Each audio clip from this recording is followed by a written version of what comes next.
What's the hardest pill or hardest truth you've had to swallow while studying Reformed theology? That's a really good question, man. I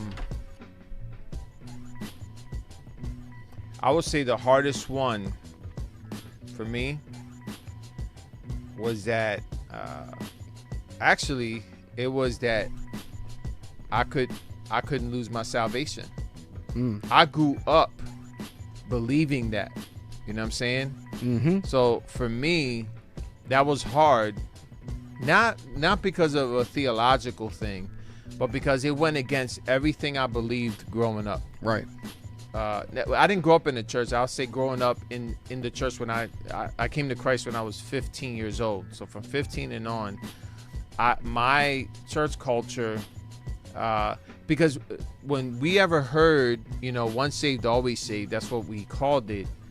Once saved, always saved. Right. We called it that, and what the baggage to that was, those people are just going to live however they want. So it was almost like there's no way you can't lose your salvation. There's no way. Right. But once I came to Reformed faith, then I understood the beauty of assurance. Yeah. I think that's a good way to say it, man. The beauty of assurance came when I got into that doctrine and believed it.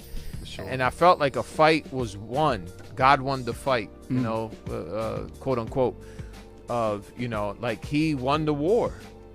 I don't have to act like, the world of heaven and hell is based on my free will. God's sovereign will overwhelmed my rebellion, and he took me in, and he'll preserve me to the end. That produces assurance, and a hope, and I don't have to worry anymore. Like, he got me. So it was hard at first just because of what I believed and what was ingrained. Right. But then, I would say that was the hardest one.